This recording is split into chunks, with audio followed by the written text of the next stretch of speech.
শেষ মুহূর্তে এসে এবার ঈশানকে চকমা দিয়ে দিল মেঘা। হ্যাঁ বন্ধুরা, ভিডিওতে লাইক দিয়ে দেখতে থাকুন। যে মুহূর্তে কিনা গুন্ডারা এসে মেঘাকে যখন কিনা দরজা ভেঙে সেই ঘর থেকে উদ্ধার করা মাত্রই যখন মেঘা বলতে থাকে যদি কি ছাদনাতলায় কুসুম পৌঁছে গেছে, ঠিক সেই মুহূর্তে তারা যখন বলতে থাকে যে না এখনো তো বিয়ে শুরু হয়নি, ঠিক সেই মুহূর্তে মেঘা বলতে থাকে যে এটাই আমার সুবর্ণ সুযোগ, যে করে হোক না কেন ঈশান, অনুশ্রী এবং কুসুমের প্ল্যানটাকে আমাকে চপাট করে দিতেই হবে, এবং একবার যদি ছাদনাতলায় পৌঁছে যায় তাহলে আর আমার বিয়েটা কেউ ঠেকাতে পারবে না। ঠিক সেই মুহূর্তে যখন কিনা অন্যদিকে ছাদনাতলা অপেক্ষাকৃত অবস্থায় ঈশান যখন বলতে থাকে যে অনুশ্রী, আমার দীর্ঘ বিশ্বাসে এই যাত্রা অন্তত আমরা বেঁচে যাবো, এবং যতক্ষণ না ভাইদা এবং কুসুমের বিয়েটা সম্পন্ন হচ্ছে ততক্ষণ পর্যন্ত কোনো মতেই কিন্তু ঘোমটাটা উঠাতে দেওয়া যাবে না, এবং তার পাশাপাশি কোনো মতেই কিন্তু আমাদের এই ওই মেঘাকেও সেই ঘর থেকে বের করতে দেওয়া যাবে না। ঠিক সেই মুহূর্তে যখন কিনা অনুশ্রী বলতে থাকে সব কিছু ঠিকঠাক হবে, তুষার আমার তো কোনো মতেই মনে হচ্ছে না। অন্যদিকে যখন কিনা বিয়ের পিড়িতে করে বসিয়ে যখন কিনা পাত্রীকে নিয়ে আসা হয়, ঠিক সেই মুহূর্তে ছাদনাতলায় শুভদৃষ্টি শুরু হয়ে যাওয়া মাত্র যখন কিনা এক পর্যায়ে পান পাতা সরিয়ে দেখে আয়ুষ মেঘাকে, ঠিক সেই মুহূর্তে আয়ুষ চমকে ওঠে, এবং ঈশান যখন কিনা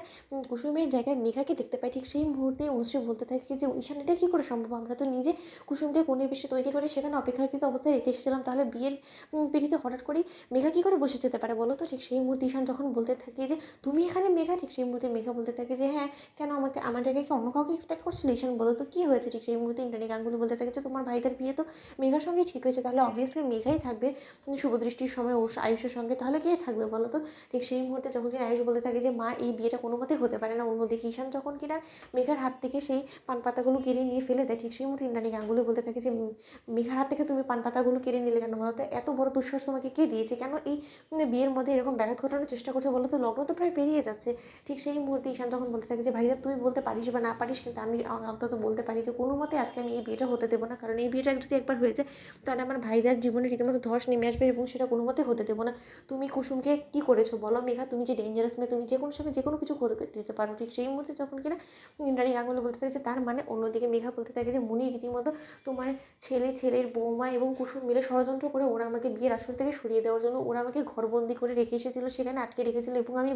রীতিমতো অনেকজনকে হাতে পায়ে ধরে এক পর্যায়ে সেখান থেকে কোনো রকম করে বেরিয়ে আসি, এবং আমি সময় মতন বিয়ের পিড়িতে এসে বসে যাই। এটাই কি আমার অন্যায় ছিল বলো তো। এবার কুসুম কোথায় আছে সেটা আমি কী করে বলবো বলো তো। অন্যদিকে যখন কিনা ইন্দ্রাণী গাঙ্গুলি বলতে থাকে যে মেঘাকে কেন সরিয়ে দেওয়ার তোমরা চক্রান্ত করেছো বলো ঈশান। ঠিক সেই মুহূর্তে ঈশান বলতে থাকে যে ভাইদার জন্য ও সম্পূর্ণরূপে অযোগ্য, এবং ও এক্স্যাক্টলি দেবলীনার আর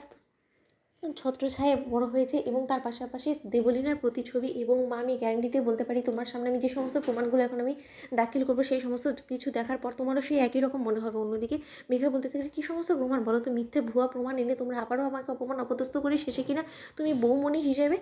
কুসুমকেই চাইছো, তাই তো ঈশান, সেটাই তো তোমার মূলত উদ্দেশ্য, কিন্তু কুসুম কী জাদু করেছে তোমাদের উপরে আমি তো সেটাই বুঝতে পারছি না। তো বন্ধুরা লাইক কমেন্ট শেয়ার করো, সাবস্ক্রাইব করতে ভুলো না।